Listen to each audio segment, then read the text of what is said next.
este punto A representa la impedancia equivalente o total de nuestro circuito.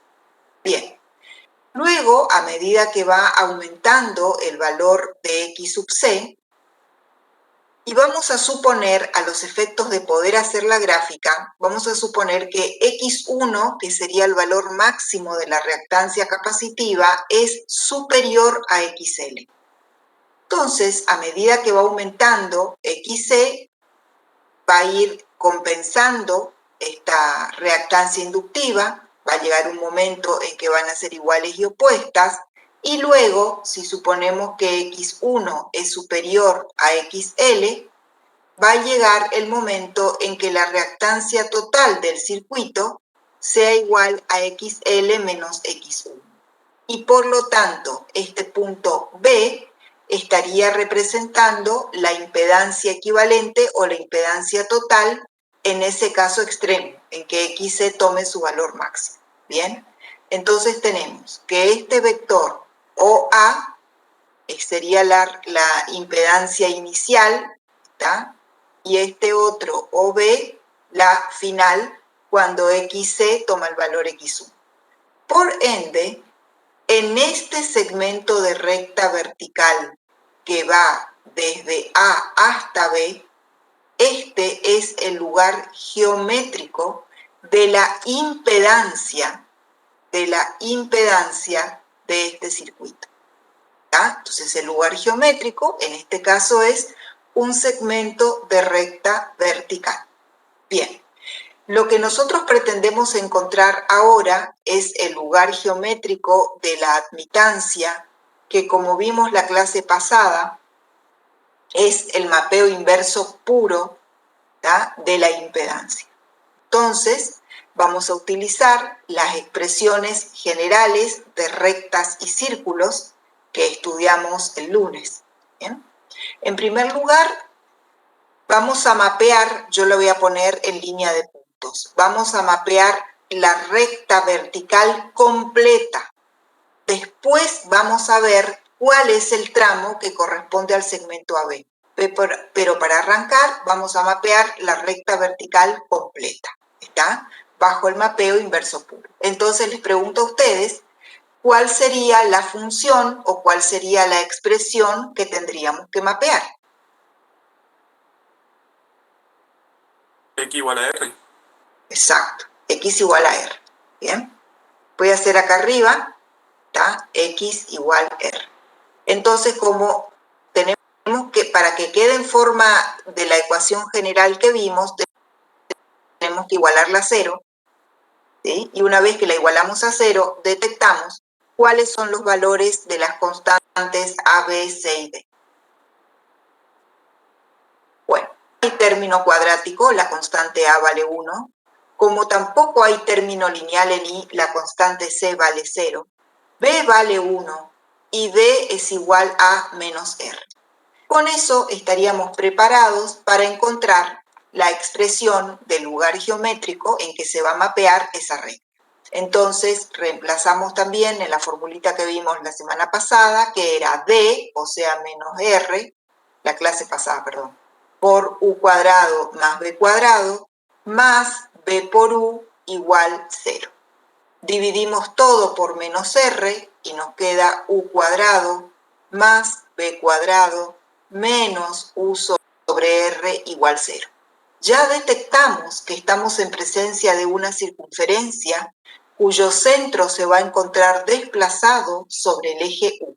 Ahora, por último, completamos cuadrados para encontrar bien ese centro y nos va a quedar que es U menos 1/2 de R al cuadrado más B al cuadrado debe ser igual a 1/2 de R todo al cuadrado. O sea, tenemos una circunferencia ubicada sobre el eje U en el valor 1/2 R o 1 sobre 2 R y el radio es también 1 sobre 2 R. Entonces ahora aquí estaríamos haciendo la gráfica del plano W, donde va a existir nuestra admitancia, ¿ok? En el eje V, este sería entonces el gráfico de la admitancia. Bueno, vamos a suponer que en una escala en que este punto que estoy marcando sea un medio de R. Ese va a ser el centro de la circunferencia sobre la cual se va a encontrar el lugar geométrico de la admitancia. Les pregunto, ¿esta circunferencia que acabamos de encontrar aquí pasa o no pasa por el origen? A ver qué les parece. Pasa, sí. Pasa. Sí. ¿Tá? Ese es un dato importante a tener en cuenta. ¿Tá? Si bien estos gráficos que hacemos no es a escala, ni tiene que ser exacto, ni mucho menos, pero sí es importante, así como ubicar el centro, por supuesto, es importante determinar si la circunferencia pasa o no por el origen. El origen siempre es un punto relevante, sobre todo en cuestiones que tengan que ver con el mapeo inverso puro. Bueno, entonces va a pasar por el origen, obviamente por acá, y como el radio es un medio de 1 sobre 2R, el extremo va a llegar en 1 sobre R. Y supongamos que estos segmentos representen más y menos 1 sobre 2R. Bien, entonces ahí estaríamos en condiciones de croquisar nuestra circunferencia. Supongamos que sea esa la circunferencia. ¿Ok? Esa circunferencia es la que mapea toda la recta. ¿Bien? La recta completa. ¿Sí? Ahora bien, lo que nos falta determinar es qué parte o dónde está el arco de esa circunferencia que nos corresponde a nosotros. Bueno, la forma me parece a mí más fácil y más sencilla es recordar que el mapeo inverso puro lo que hace es invertir el ángulo o los argumentos con respecto al eje X. Entonces, este punto A en el primer cuadrante tiene un ángulo alfa, de manera que su mapeado va a estar en el cuarto cuadrante, supongamos aquí, le vamos a llamar A', y va a tener este ángulo, que no quiero poner en el gráfico para no marcar más, pero este angulito que está acá vale menos alfa, ¿ok? Este ángulo vale menos alfa y con eso ya tenemos A'. Y lo mismo el punto B. El punto B está ubicado a un ángulo menos tita o tita negativo. Entonces su mapeado se va a encontrar en el primer cuadrante con un angulito como este que sería tita positivo. Y aquí estaríamos encontrando el mapeado B'. Y entonces este arco de circunferencia que estoy marcando en color azul corresponde al mapeo del segmento vertical AB. Y por ende, ese arco de circunferencia es directamente el lugar geométrico de nuestra admitancia. Fíjense que este punto, está R, como es un real puro, ¿sí? Se va a mapear también sobre el eje real, pero la distancia al origen se va a invertir. Entonces, si estaba a una distancia R, su mapeado, que es este punto que está sobre el eje U, se encuentra a una distancia 1 sobre R, obviamente en la escala correspondiente. ¿Bien?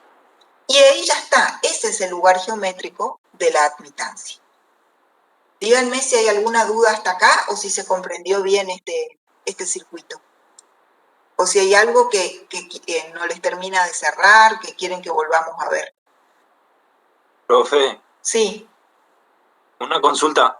Esa ecuación de allá arriba de menos R por U al cuadrado más B al sí, cuadrado sale de la ecuación que representa toda la circunferencia y exacto, recta, ¿no? exacto. Ah, ok. Sale de la que hicimos la clase pasada, que era Sí, B, sí. B, de ahí sale, sí, correcto. Bien, Ok, bueno, gracias. Ingeniera, ¿puede repetir, por sí. favor, lo que sería la X sub I que está en el gráfico? El XL menos X sub I. Ah, no, es un X1. X1. representaría el valor máximo que puede alcanzar la reactancia capacitiva, por ponerle un nombre nada más. ¿Está? Porque como ¿está? A eso me refiero, ¿sí? Como esta capacitancia varía, su reactancia también, y suponemos que el valor máximo al que podemos llegar con esa capacitancia es X1 ohms, digamos, ¿está? A eso está. Bien, tenemos entonces, voy a ampliar un poco acá para ver este. Tenemos este arco de circunferencia que representa el lugar geométrico de la admitancia.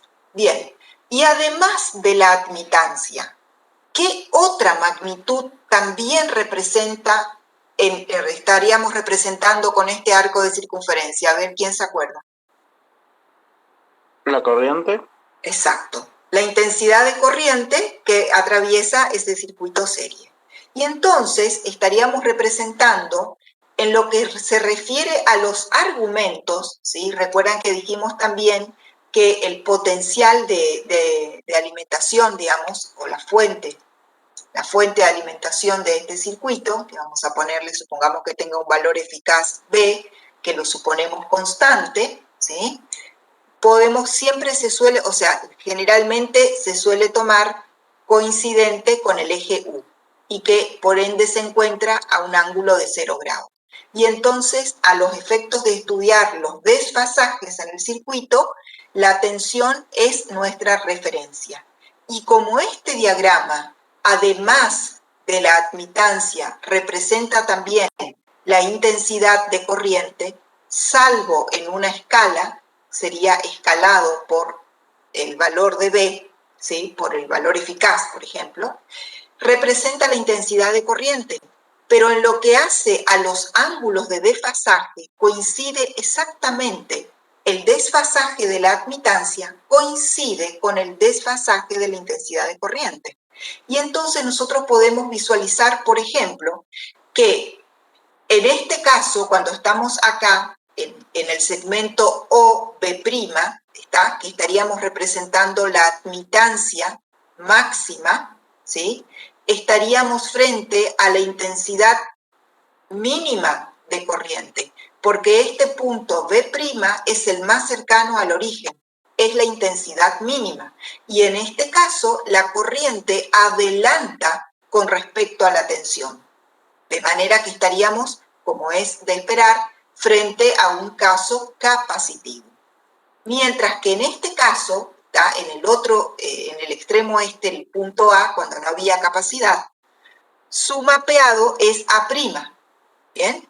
Que tiene un ángulo de desfasaje, la corriente tiene un ángulo de desfasaje menos alfa con respecto a la tensión. Voy a poner ese ángulo porque nos hace falta. Este ángulo es menos alfa. Estaría indicando que la intensidad de corriente, en este caso, obviamente que atrasa, porque es un circuito inductivo. Y fíjense que de todo este arco de circunferencia, el punto más alejado del origen es 1 sobre R. Esa es la admitancia máxima y también es la intensidad máxima de corriente, que se corresponde con el circuito inductivo puro, que es cuando su impedancia tiene el mínimo módulo, o sea, cuando la XC llega al valor que justo compensa a la XL.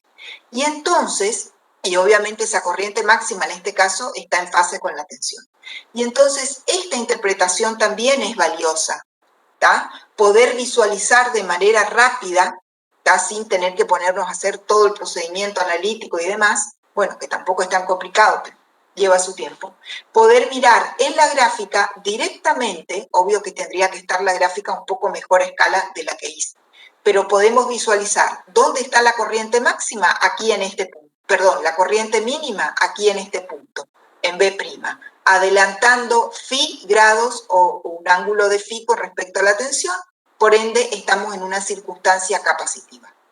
¿Dónde está la máxima? La máxima está aquí, coincidente con la admitancia máxima, en fase con la tensión.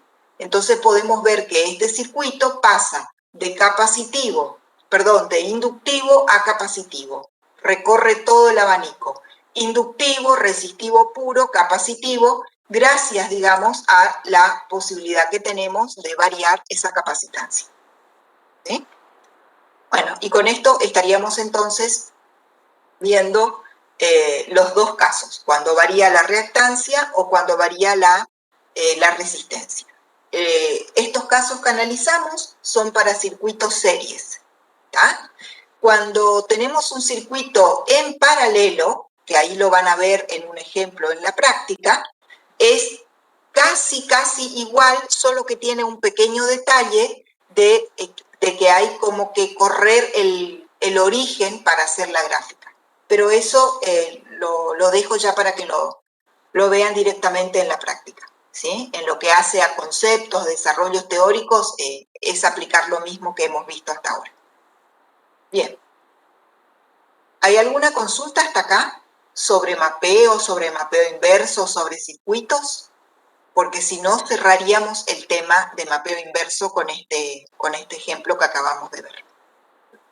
Una pregunta, yo no había entendido por qué queda U sobre R quedaba 1 sobre 2R. Porque acá, cuando nos quedó U cuadrado más B cuadrado menos U sobre R, lo que yo hice acá es completar cuadrados. ¿Tá? Entonces, estamos viendo que acá está el término cuadrático en U y acá está el término lineal en U. Entonces, para completar cuadrado, el segundo término tiene que ser tal que el doble, lo hago acá arriba, del primer término que es U, por el segundo término que no sabemos, que le voy a llamar B minúscula, tiene que ser igual a lo que tenemos aquí en el término lineal. Tiene que ser igual a menos U sobre R. Entonces, de acá, si despejamos B, nos da que es menos 1 sobre 2R. Y ese es el segundo término que completa ese cuadrado. ¿Tá? De ahí, de completar cuadrados, resulta eso.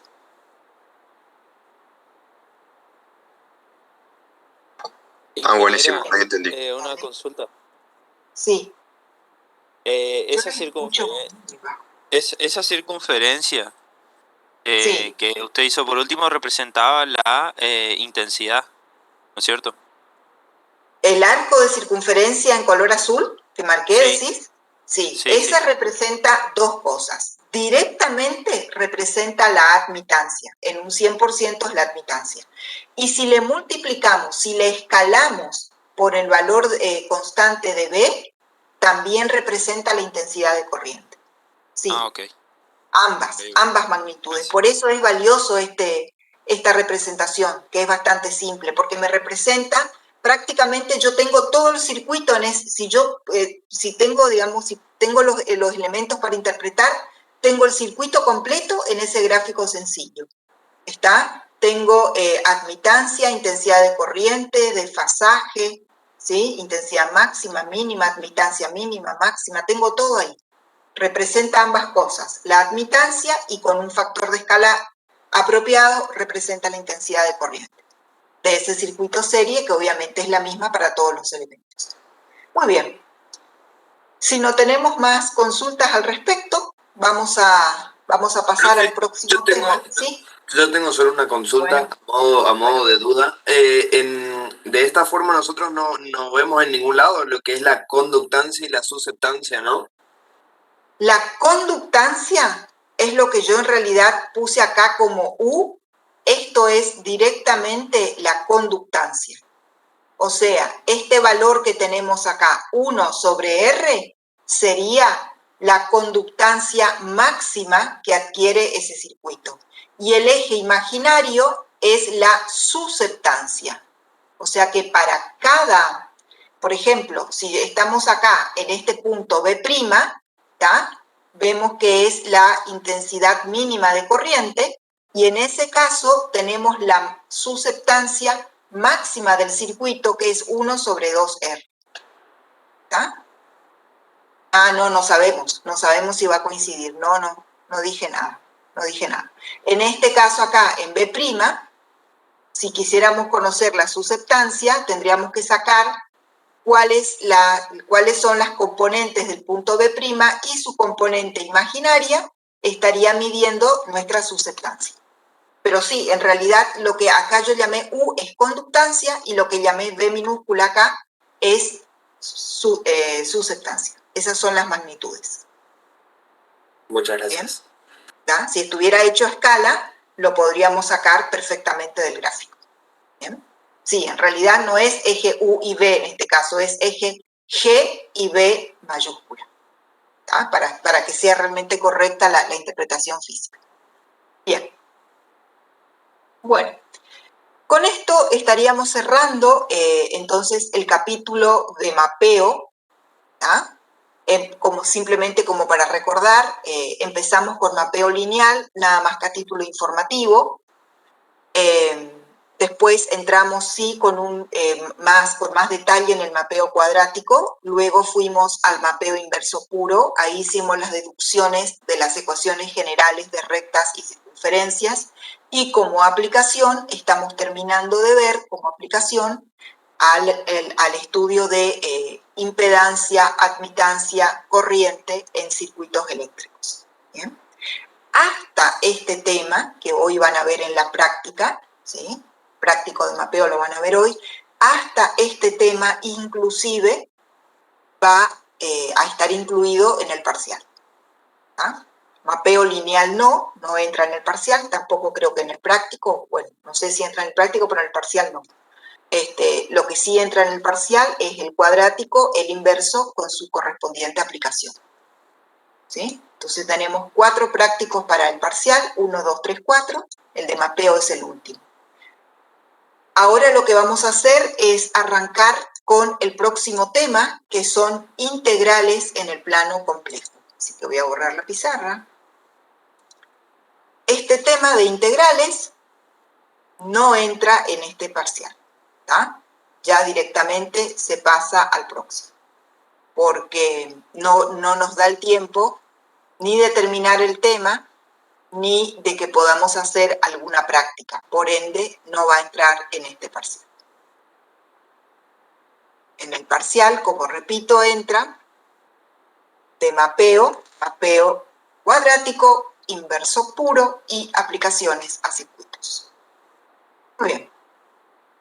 Dicho esto, entonces, vamos a arrancar con el estudio de las integrales, obviamente en el plano complejo. Bueno, en lo que respecta a integrales en el plano complejo, ustedes van a ver que la forma en que vamos a abordar, en que se abordan las integrales en el plano complejo es marcadamente distinta de lo que hacíamos en cálculo 1 en variable real. En principio, porque en las integrales complejas nosotros no nos tenemos que preocupar en encontrar la primitiva. Generalmente, habrá algunas excepciones, sí, pero en la gran mayoría de las integrales no hay que encontrar la primitiva. Directamente vamos a ver que se resuelven o vamos a resolver las integrales complejas aplicando un par de fórmulas o un par de teoremas, que lo vamos a desarrollar en la teoría, por supuesto, y después directamente a la hora de hacer el ejercicio aplicamos directamente la fórmula o el teorema que corresponda. Hay que ver también ahí cuál es el que corresponde. ¿Ah? Y aplicando eso de manera apropiada, vamos a obtener directamente el resultado numérico de una integral compleja, que va a ser, como ustedes están imaginando, una constante compleja. ¿Sí? Bueno, eso entonces como que les quería decir en primer lugar, que toda esa cuestión que vimos nosotros en cálculo 1, que teníamos que ver si la integral era por sustitución, que si era por fracción simple, que por parte, que no sé qué, que buscar la primitiva, y que después por último aplicar los límites de integración, bueno, toda esa primera parte de buscar la primitiva no procede aquí en variable compleja, se trabaja diferente, eso en primer lugar. Otra cuestión importante es que nosotros vamos a trabajar con integrales complejas de línea. Ustedes en cálculo 2 vieron las integrales de línea o integrales curvilíneas. Y además, puntualmente, nos vamos a ocupar de una integral compleja en una trayectoria cerrada. Ese va a ser el símbolo de la integral. Entonces, vamos a ocuparnos de resolver la integral compleja sobre una trayectoria cerrada C de una función f de z multiplicada por el diferencial de la variable c. O sea, a esto apuntamos, a poder resolver una integral de este tipo. ¿Bien? Entonces, en principio, lo que tenemos que ver es esa trayectoria cerrada C. ¿Está? Bien, nosotros nos vamos a ocupar de trayectorias simples, ¿está? O curvas cerradas simples, así se denominan técnicamente. Las vamos a representar, bueno, ahí yo indiqué con la letra C. Curvas cerradas simples. Bueno, curva cerrada, ustedes ya saben que significa que el extremo y el origen coinciden, ¿está? Cerradas simples podría ser, por ejemplo, esta, podría ser una curva cerrada simple. También esto podría ser una curva cerrada simple.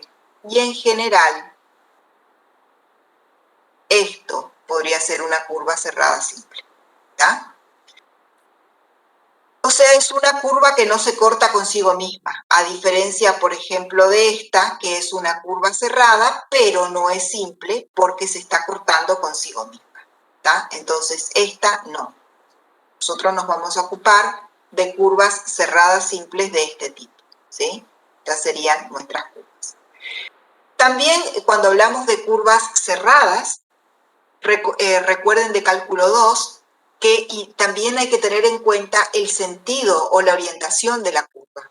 Nosotros vamos a tomar como positivo si la curva se recorre en sentido antihorario, como el primer caso o el segundo, y si se recorre en sentido horario, así como está marcado la última, sería el recorrido en sentido negativo. También hay que recordar que cuando nosotros cambiamos el sentido de circulación de la curva de integración, el resultado de la integral cambia de signo. ¿Bien? O sea, se invierte el signo de esa integral si es que invertimos el sentido de circulación. Esto es también importante tener en cuenta. ¿Bien? Bueno, entonces vamos a ocuparnos de integrales complejas sobre trayectorias cerradas simples. ¿Bien? Esa sería nuestra la primera cuestión que tenemos que tener en claro.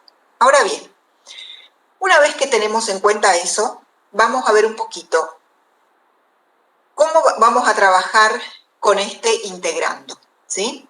Entonces, yo voy a volver a escribir acá la integral sobre la curva C de la función f de z diferencial z. Nosotros vamos a necesitar, para poder desarrollar estos teoremas o estas fórmulas que yo les decía, vamos a necesitar trabajar en variable cartesiana. Entonces, a la función f de z la vamos a escribir como u de xy más la unidad imaginaria por b de xy, esa sería nuestra función f de z. Y el diferencial z también lo vamos a escribir en forma cartesiana, como diferencial x más y diferencial y. ¿Bien? Y ahora lo que vamos a hacer es aplicar la propiedad distributiva. ¿Bien? Yo voy a escribir u y b nomás para no poner u de xy, b de xy, pero en realidad es u y b de xy. Entonces, haciendo la distributiva, nos va a quedar u por diferencial x más y por u por diferencial y más y por b por diferencial x menos b por diferencial y. Así nos estaría quedando el integrando. ¿Ok? Entonces, aquí volvemos y voy a poner acá. Fíjense que esa integral que acabamos de escribir en forma cartesiana tiene dos componentes reales, que son esta, y dos componentes imaginarias, que son las que están aquí en el medio. Entonces nosotros vamos a separar en dos integrales, ¿bien? La primera va a tener las componentes reales, que las vamos a escribir aquí, que es u por diferencial x menos b por diferencial y, más la segunda va a tener las componentes imaginarias.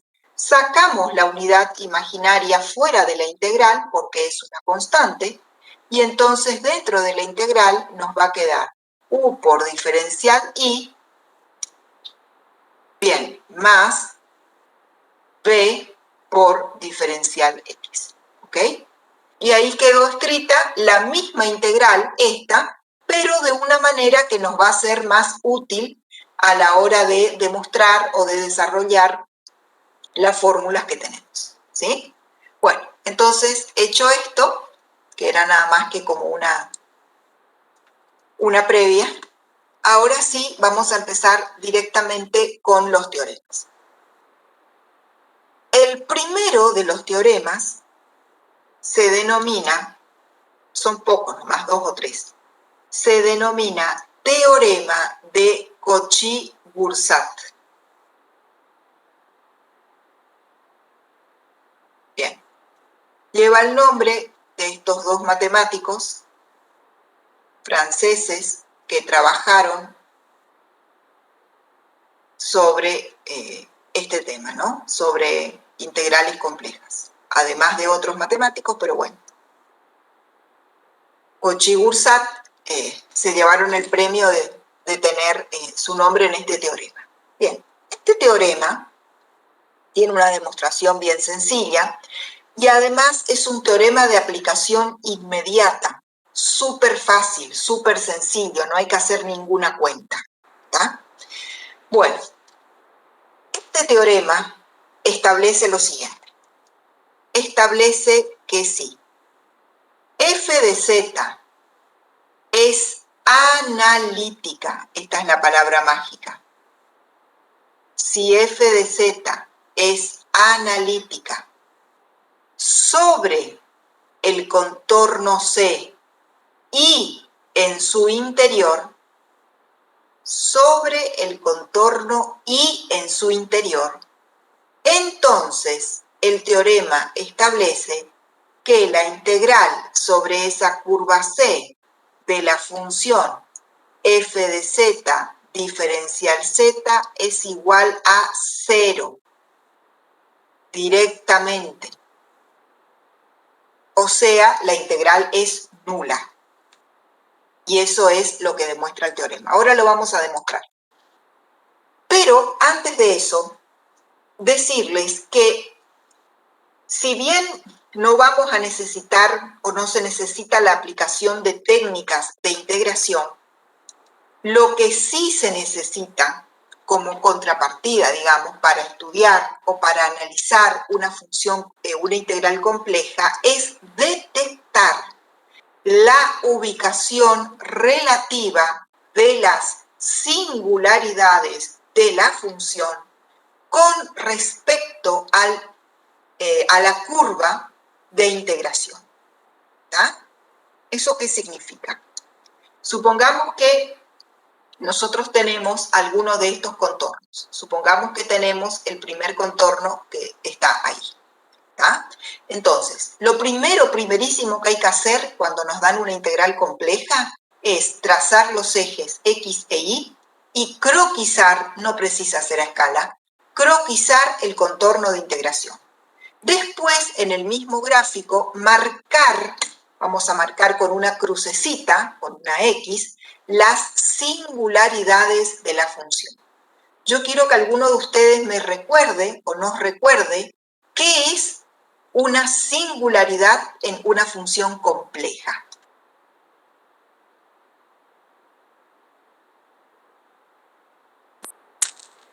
¿Los ceros del denominador?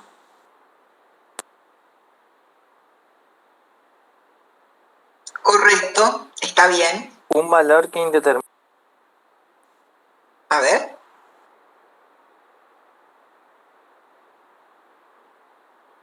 Un valor que indetermina la función, ¿puede ser? Exacto. Muy bien, es correcto lo que dice, ¿sí? O sea, básicamente, como recuerden que nosotros habíamos estudiado que, porque acá la palabra clave es analítica.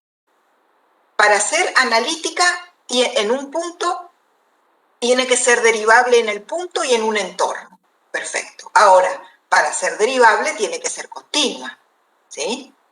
Y para que una función sea continua en un determinado punto, la primera condición indispensable es que el punto pertenezca al dominio. Entonces, allá por las primeras clases, nosotros charlábamos de que aquellos valores que no pertenecen al dominio, en variable compleja, se denominan singularidades o puntos singulares. Entonces, por supuesto que si no pertenece al dominio, no va a ser continua, no va a ser derivable, no va a ser analítica.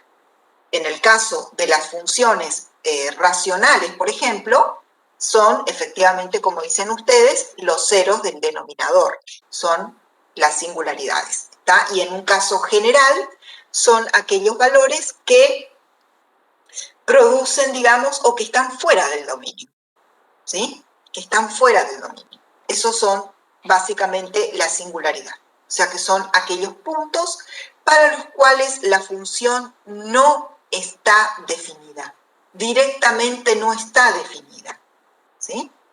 Por ejemplo, en el caso de una función racional, en variable real serían las asíntotas verticales. Bueno, como acá ya no contamos con esa representación gráfica, decimos directamente que las singularidades son los puntos que no pertenecen al dominio.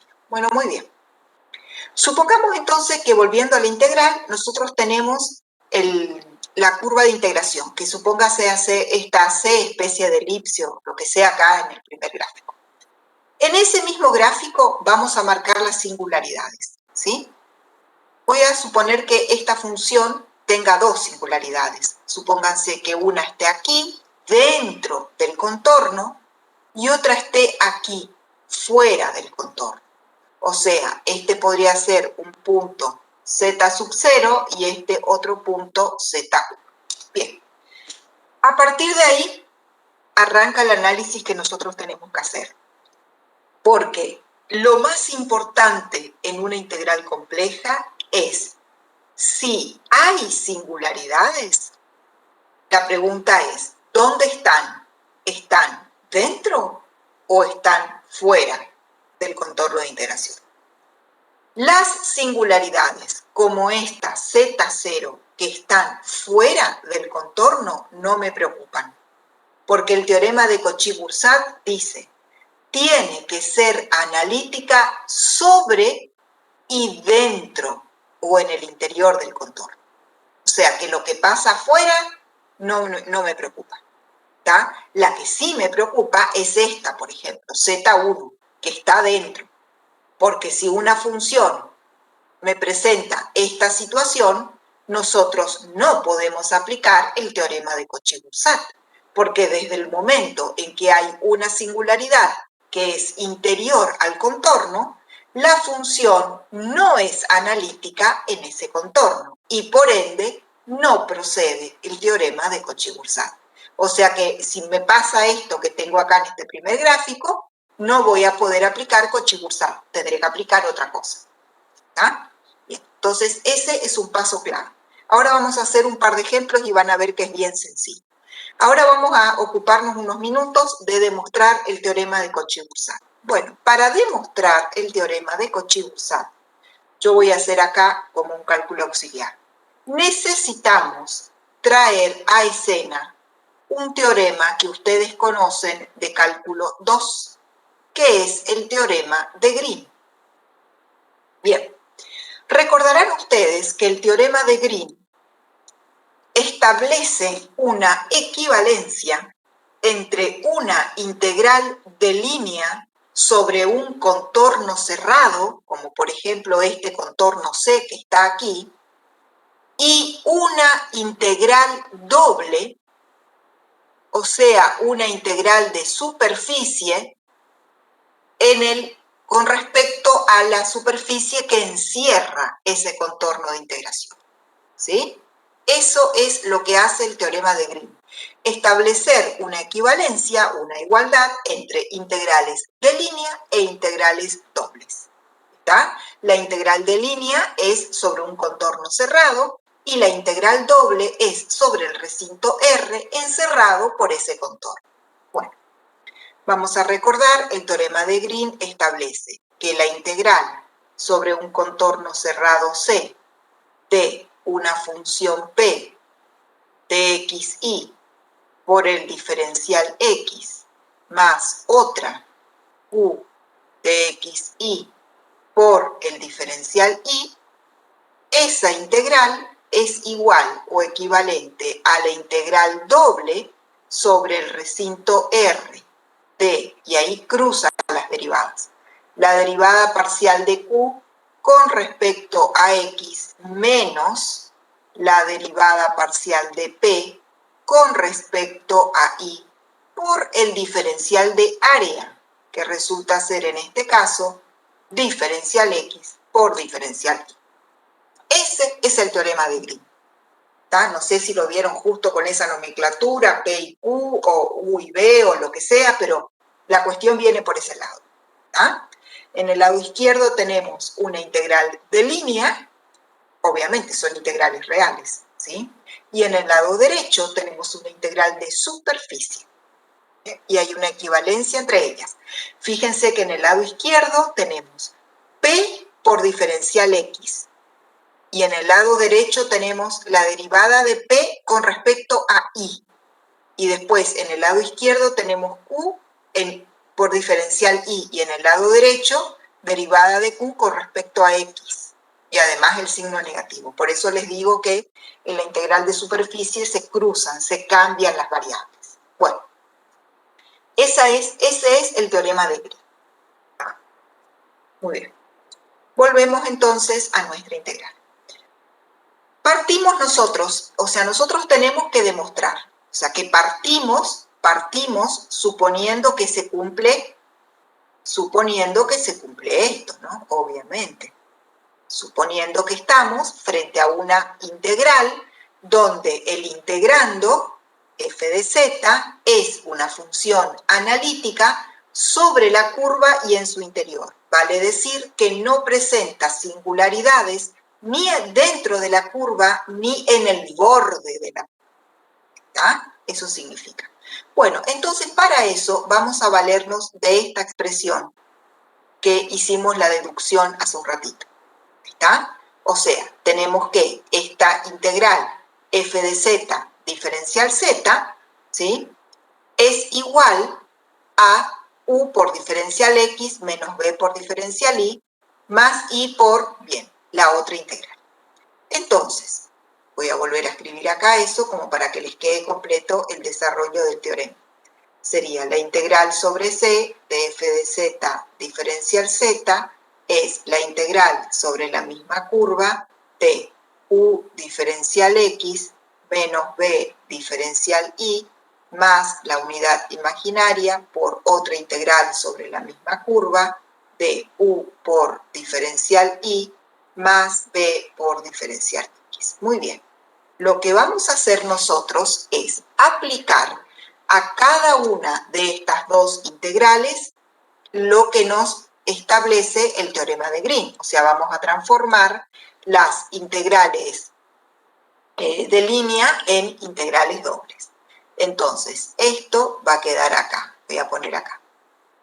Fíjense, en la primera integral, u equivale a p y menos b equivale a q.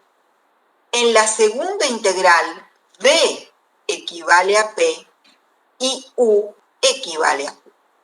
Bueno, entonces ahora nos va a quedar la integral doble sobre el recinto R, esto era sobre C. B, voy a poner entre corchetes, menos la derivada parcial de B con respecto a X, menos la derivada parcial de U con respecto a Y, por diferencial X por diferencial Y. Bien, más constante imaginaria Y. Segunda integral, doble sobre el recinto R. Nos va a quedar la derivada parcial de U con respecto a x menos la derivada parcial de p con respecto a y, por diferencial x por diferencial y. O sea, transformamos las integrales de línea mediante Green en integrales dobles. Ahora bien, llegada a esta instancia, como nosotros supusimos que la función f de z es analítica en esa región, pregunto, si es analítica, ¿qué ecuaciones o qué condiciones tiene que cumplir? Sí o sí. A ver quién recuerda eso.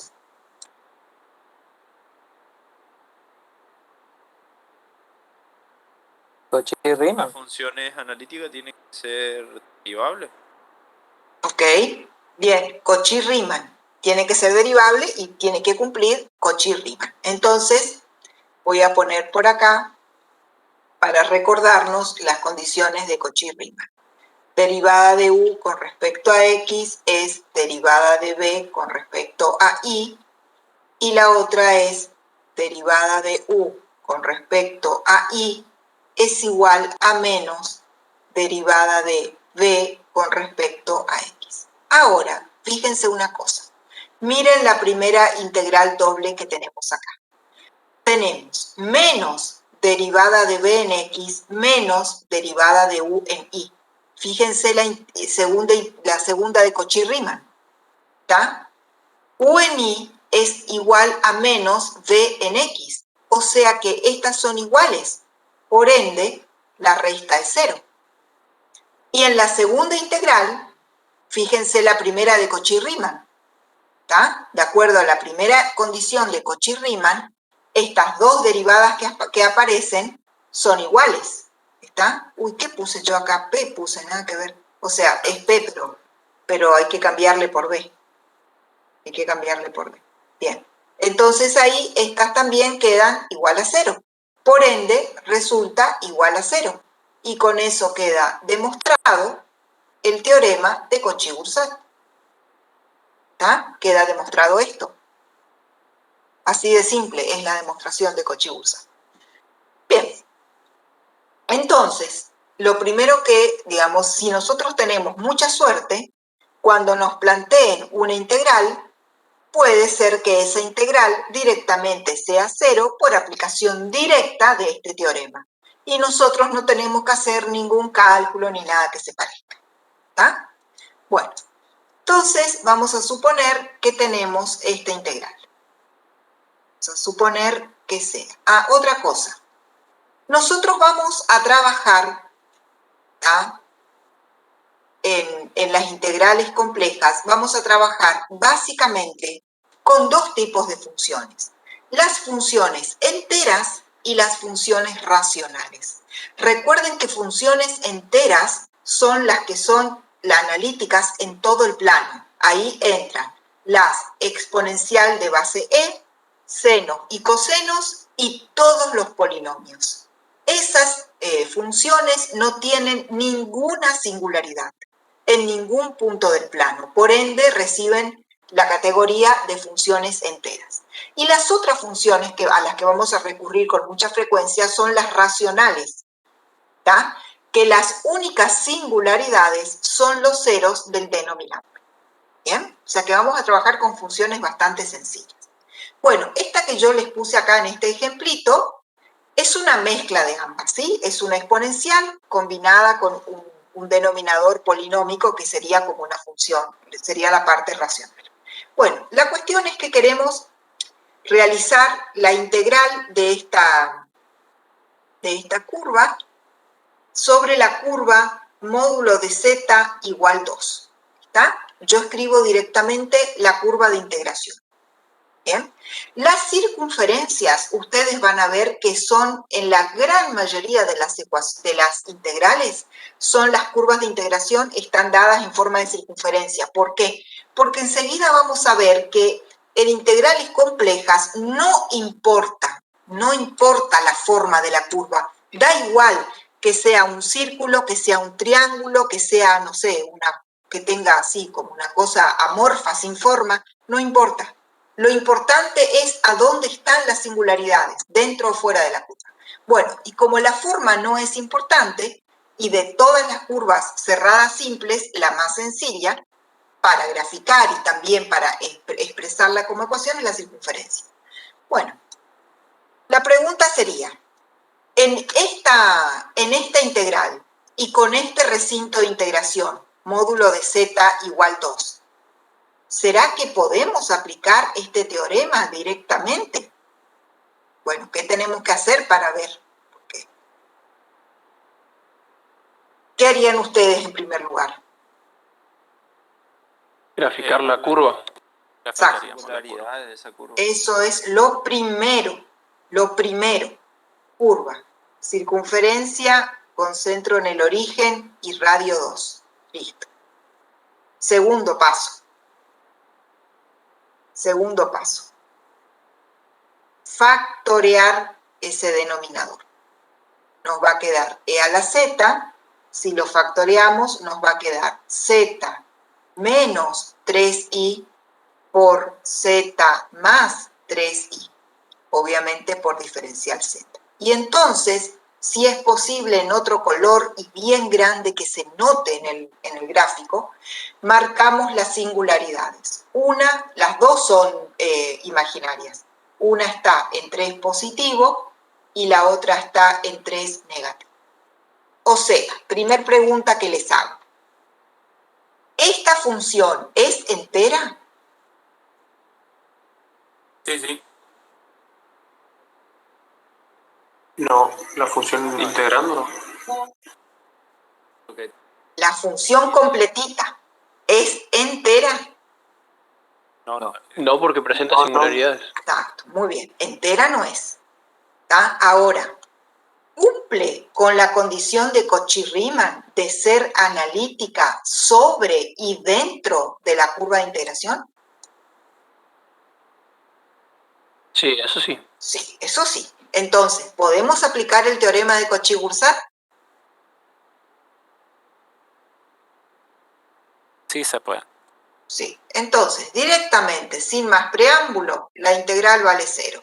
Terminó el problema. Resolvimos la integral. ¿Bien? Ahora, esta misma integral la queremos hacer sobre esta curva C1. Pregunto, ¿podemos también decir que esa integral vale 0 si la integráramos sobre la curva C1? Ahí ya no. No. Ya no. Entonces, sobre la curva C1, la mismísima integral, ¿tá? Voy a poner acá signos de pregunta. No sabemos, por ahora no sabemos cuánto vale eso, porque no podemos decir que es 0 aplicado a esta nueva curva. ¿Está? Ahora, supongamos esta integral. La integral sobre la curva C de e a la z menos 9i más z cubo diferencial z. Y voy a graficar el contorno. Supongamos que el contorno sea este triángulo al que vamos a llamar C. O sea, uno elige, profe, la figura de adentro puede ser No. que sea cerrada. No, el ejercicio te da el ejercicio, te da la integral y te da la curva. ¿Está? Ok, sí. Bueno, yo hice porque para escribir, digamos, el caso de un contorno triangular habría que poner los vértices del triángulo, entonces es más rápido graficar. Supónganse, esa integral sobre ese triángulo. Pregunta, ¿podemos aplicar Cauchy-Goursat, sí o no? Sí, porque la función integrando es un polinomio entera. Exacto. O sea, en realidad, ¿era necesario que se especifique cuál era el contorno de integración en esta integral? No hacía No, falta. no hacía falta. Esa integral, en cualquier contorno que se nos ocurra, va a ser 0, porque la función es una función entera. ¿Ok? Eso es lo importante. Bien, y otras integrales, ¿sí? Como estas que tenemos acá, que ya no son enteras, ¿sí? Que tienen puntos singulares, entonces ahí lo primero que hay que hacer es graficar el contorno. Luego, conviene siempre, aunque les parezca así como evidente, conviene factorear el denominador. Entonces ahí queda bien explícito, ¿sí? Que esas singularidades están en más menos 3. Hacemos una más y seguimos para adelante.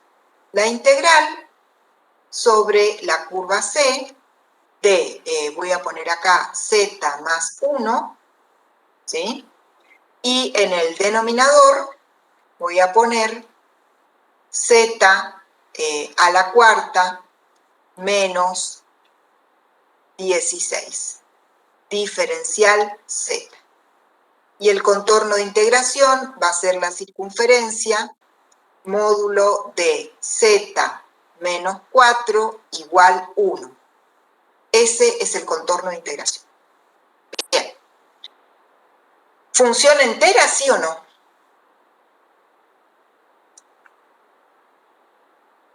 No, no es entera. No es entera. O sea que tiene singularidades. ¿Está? Vamos a factorear entonces. En el numerador no hay nada para factorear. O sea que va z más 1. ¿Cómo factoreamos el denominador?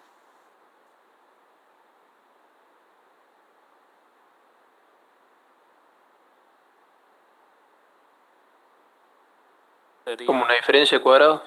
exacto. Bien. ¿Y cómo quedaría? Z cuadrado más 4 Ajá. por z cuadrado menos 4. Perfecto. Se puede volver a factorizar el Muy z bien. cuadrado Se menos. puede volver, hay que volver a factorizar. ¿Está? Hasta donde no se pueda más. ¿Cómo factorizamos de nuevo z cuadrado más 4? Esta. Esa no se puede. Sí se puede. Va a quedar z cuadrado más menos i, más menos 2i, perdón. Exacto. O sea, z más 2i por z menos. ¿Sí? Hay que poner separadito.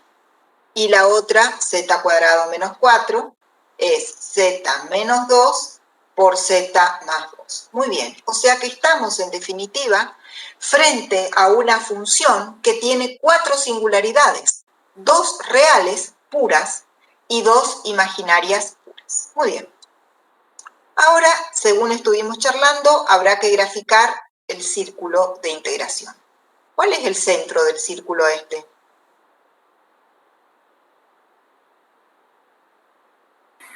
En x igual 4. Y el radio, vamos a poner acá 4, y el radio es 1, ¿está? O sea que, bueno, no importa mucho mi escala, lo importante es que este valor es 3 y este valor es 5. Muy bien, y ahí vamos a marcar las singularidades. Una va a estar en 2 real, la otra en menos 2 real, conviene que agreguen el valor también donde está la singularidad. La otra va a estar en 2 imaginaria y la última en menos 2 imaginaria. Conclusión, ¿a qué es igual la integral? A 0. Exacto. Esa integral vale 0. ¿Ah? Porque dentro del recinto y sobre la curva no hay singularidades. Si esta misma integral tuviese radio 2, la curva de integración radio 2, ¿qué estaría pasando? La singularidad estaría sobre la curva. Exacto, ahí estaríamos en un gravísimo problema, ¿está? Porque tendríamos la singularidad sobre el contorno, lo cual es peor todavía que tenerlo adentro del contorno, ¿está? O sea que tampoco lo podríamos aplicar el teorema, ¿bien? Entonces, Ingeniera, sí, disculpe, ¿cómo es? Igual o sea, el contorno usted está tomando arbitrariamente, ¿cómo es? Para esa función. Tenemos las O sea, singularidades. el Usted da el ejercicio, contorno arbitrariamente. o sea, Para el el ejemplo. contorno forma parte del ejercicio, del enunciado del ejercicio. Ah, Cuando- claro, por eso. Sí, yo en este caso, como estoy armando el ejercicio, elegí el contorno. ¿Está? Claro, Sí. gracias. Dale. Bueno, entonces lo importante, vieron que aplicar este teorema es fácil. O sea, yo hago la gráfica, factoreo, marco, me fijo, si cae afuera es 0 y si cae adentro, bueno, no puedo aplicar, no pongo ningún resultado. Ahora,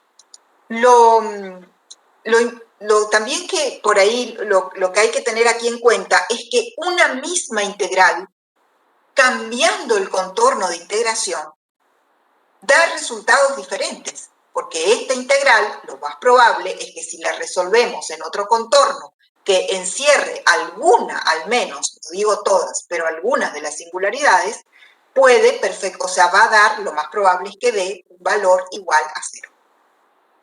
Distinto de 0, perdón, que dé otro resultado entonces. La misma función, cambiando el contorno, cambia el resultado.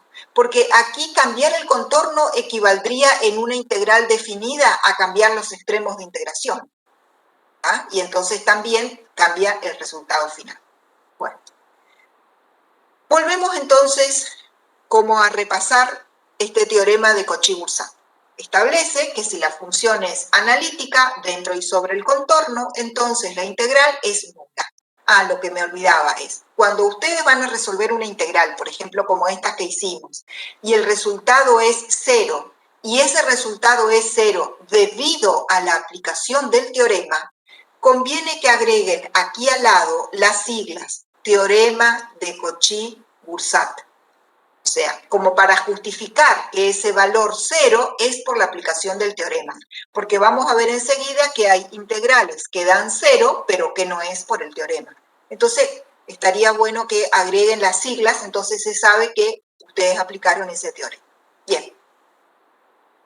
Les quería decir que el recíproco del teorema no es verdadero, es falso. ¿Cuál sería el recíproco? A ver, el teorema dice así: si f es analítica, entonces la integral es nula.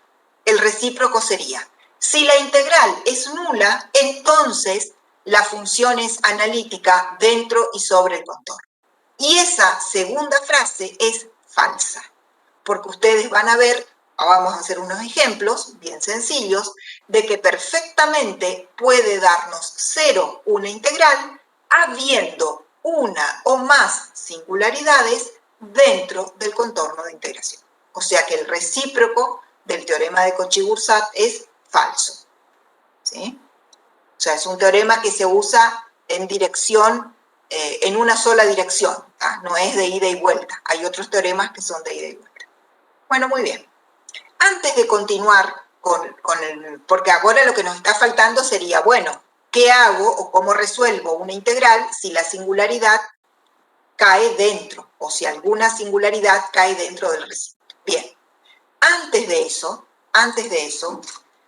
necesitamos una herramienta que se denomina principio de deformación de contornos. Principio de deformación de contornos. Contornos es directamente la curva de integración, como ustedes ya saben. Así que ahora vamos a ver qué es el principio de deformación de contornos. Bien, yo les comentaba hace un ratito que en integrales complejas no importa la forma del contorno. Da lo mismo, un círculo, una elipse, un triángulo, un cuadrado, lo que quieran, da lo mismo la forma. Ahora vamos a demostrar por qué da lo mismo la forma. ¿Tá? Este principio de deformación de contornos establece lo siguiente. Dice que la integral sobre un contorno C1 es idéntica o es igual a la integral sobre otro contorno C2. Siempre y cuando, y acá vienen las condiciones, siempre y cuando f de z sea analítica sobre C1, sobre C2 y en la región comprendida entre esas curvas, comprendida entre C1 y C2. ¿Bien? Bueno, o sea, esto es lo que nosotros tenemos que demostrar. Esta historia sería así. Si este fuese el contorno C1 y este fuese el contorno C2, esto que estoy rayando es la región comprendida entre ellas, lo que queda en el medio. Si no hay singularidades sobre las curvas ni en la región comprendida entre ellas, esta igualdad se mantiene. Pudiendo haber singularidades aquí, obviamente, o aquí afuera. Las de afuera ni me preocupan. Pero puede haber singularidades aún dentro de C1. Porque habiendo singularidades dentro de C1, igual se cumple lo que está planteado acá. Igual se cumple que f de z es analítica sobre C1, sobre C2 y en la región entre C1 y C2. Eso es lo que me está planteando la integral. Entonces, evidentemente, aquí no importa la forma. Este C1 puede ser ese círculo, como también podría ser, por ejemplo, un triángulo. ¿Tá? Puede tener la forma que uno quiera. La cuestión es que se cumpla con esto. Bueno, para demostrar eso, vamos a suponer que los contornos C1 y C2, voy a hacer un gráfico un poco más feliz que aquel. ¿Ah? Vamos a suponer que este es el contorno C1, ¿tá? Y que este no precisa ser circunferencias, ¿tá? Que este es el contorno C2. Y vamos a suponer que que las funciones obviamente cumplen con la condición de analiticidad sobre los contornos y en la región comprendida entre ellos. Y vamos a suponer que nosotros estuviésemos trabajando sobre una cartulina y que agarramos una tijerita y le hacemos 2 cortes a nuestra cartulina. ¿Está? Voy a borrar acá esto porque nos va a complicar. Y le hacemos 2 cortecitos. Entonces estaríamos separando esa figura en 2 regiones. Una región de arriba a la que voy a llamar R1 y una región de abajo a la que voy a llamar R2. Suponemos que R1 es esta, ¿tá? Y R2 va a ser esta. ¿Ok? Así. Bueno, vamos a ponerle nombres. Vamos a suponer que este punto lo llamamos A, que este punto lo llamamos B, este es el punto C y este es el punto D. Y ahora, fíjense que si nosotros tenemos cada una de estas regiones por separado, si nosotros arrancamos en el punto D, venimos por acá, vamos por el punto A, entramos por B, ¿tá? Si hacemos este recorrido que voy a marcar acá en rojo, venimos por acá, entramos por B, seguimos por acá, salimos por C hasta D, habremos recorrido el contorno 1, ¿tá? Y si venimos aquí por A, venimos por D, entramos por D, salimos por acá y volvemos por A, habremos recorrido el contorno 2. Como nuestra función es analítica en esas regiones, en ambas regiones podemos plantear la integral y va a tener que cumplir con el teorema de Cauchy-Boursat, ¿tá? Porque no hay singularidades en esas regiones. Entonces, vamos a plantear directamente las integrales de línea a lo largo de los contornos que encierran las regiones 1 y 2, ¿tá? Entonces, vamos a empezar por el contorno encerrado por 1. Yo no voy a escribir ya f de z diferencial z para hacer más rápido. Voy a ponerle integral nomás, pero en realidad va f de z diferencial z.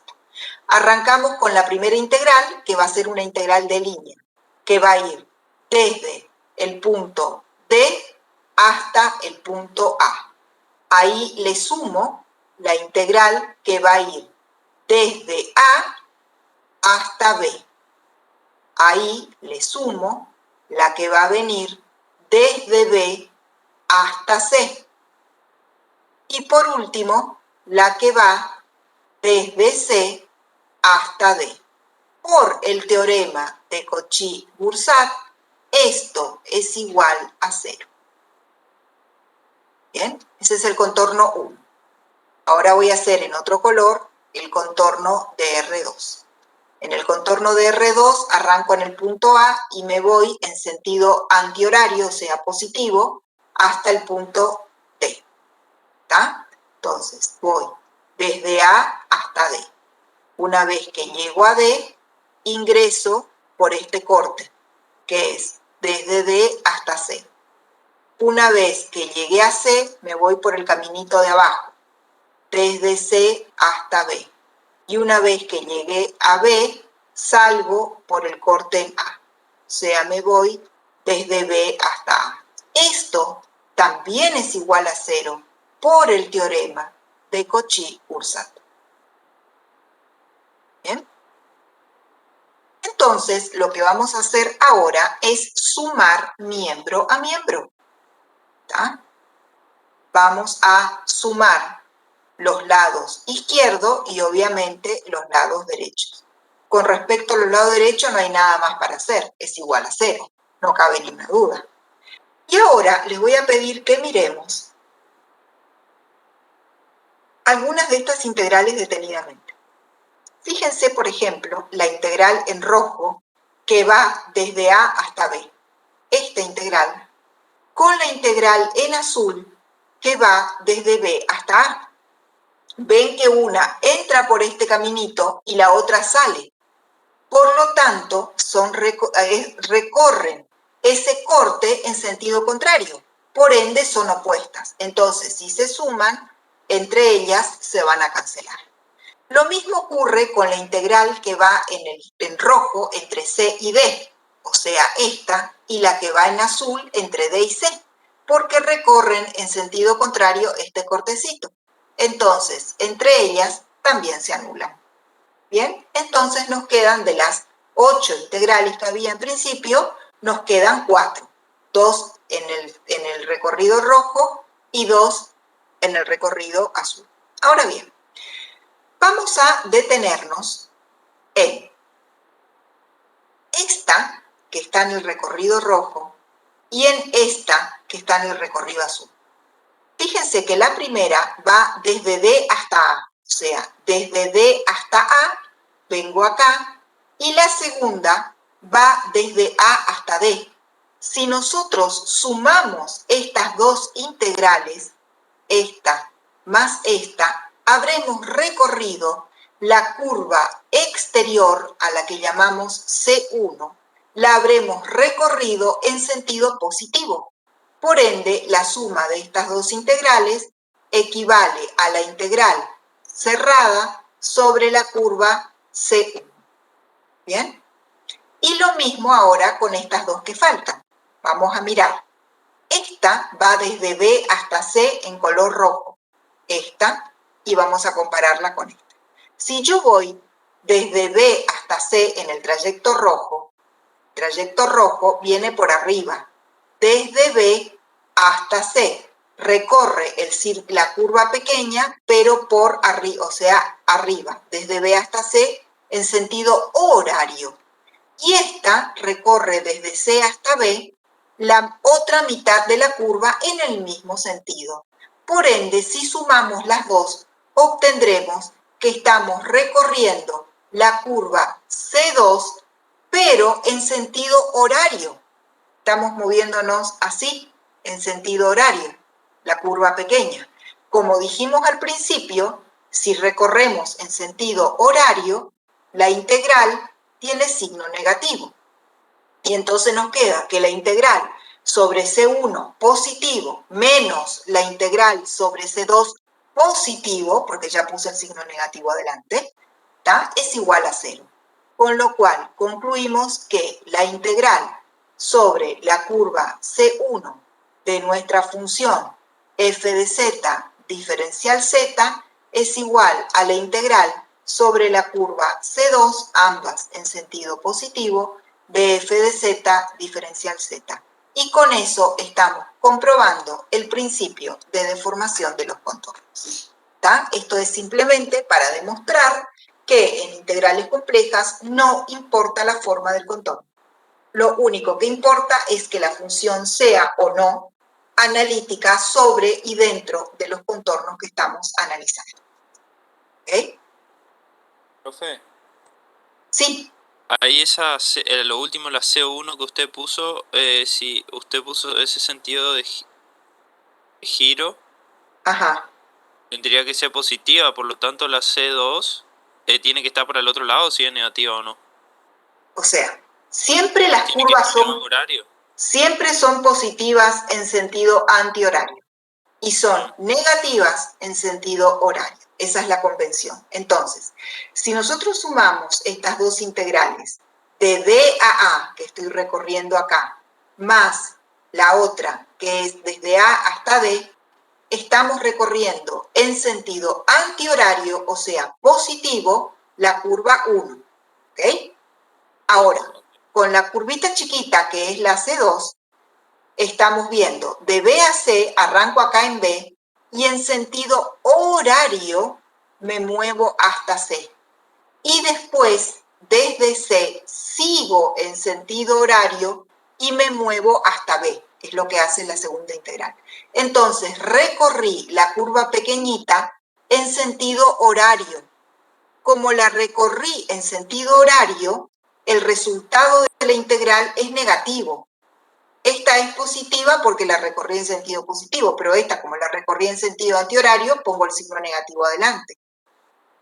¿Tá? Y entonces cuando hago el pasaje de término, la curva 2 me queda recorrida en sentido positivo. Ok. Sí, entendí ahora. Perfecto. Bueno, esto entonces es la demostración del principio de deformación de contornos. ¿Bien?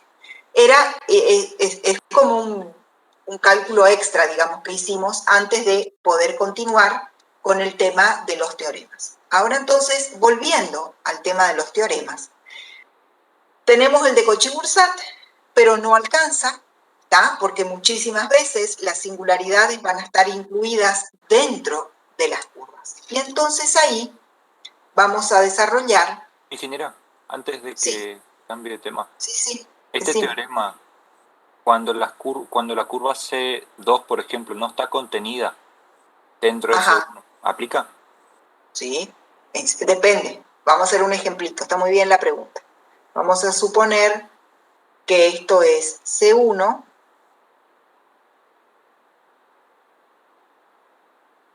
y que esto es C2. ¿Ok? Bien, vamos a suponer que la función que estamos analizando tiene una singularidad aquí adentro. En ese caso, ¿tá? En ese caso aplica. A ver, porque me faltó algo. Después te termino de responder. Me faltó algo acá. ¿Por qué se llama principio de deformación? Porque la idea gráfica es que nosotros imaginemos que los contornos C1 y C2 sean contornos plásticos o elásticos o flexibles y que nosotros podemos deformar un contorno hasta que se acomode o hasta que coincida con el otro.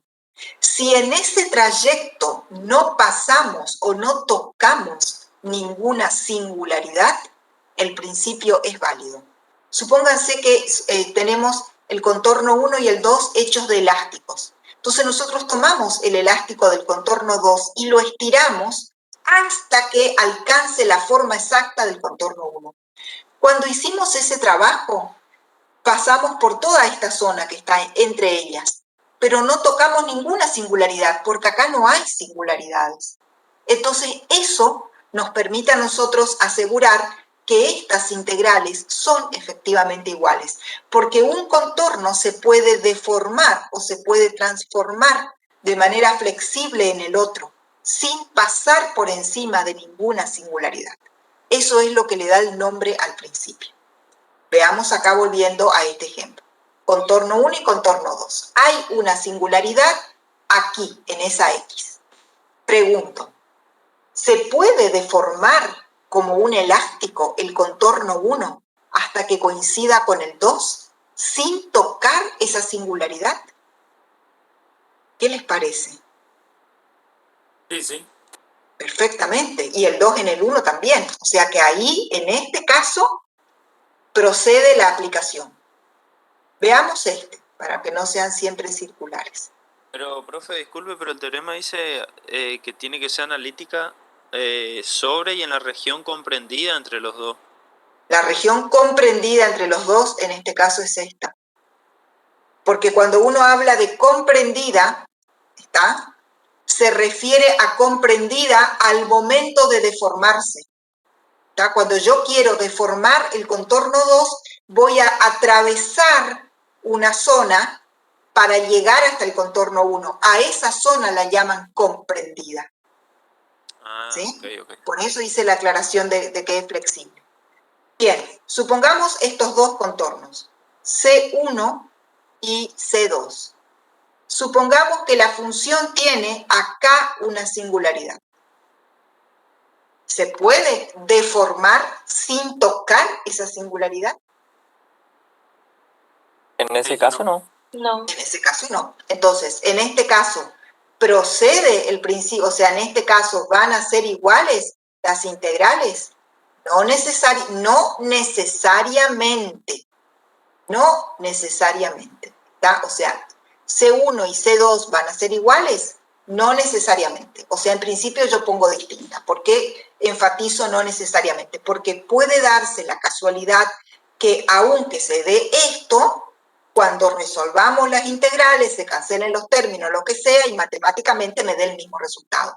Pero no sería por la aplicación del principio de deformación de contornos. A eso me refiero. ¿Está? El principio de deformación, me parece a mí que la idea que por ahí uno la puede como que apropiarse más sencillamente es imaginando que son contornos elásticos. Si yo tengo un contorno elástico, por ejemplo, en este caso se ve patente.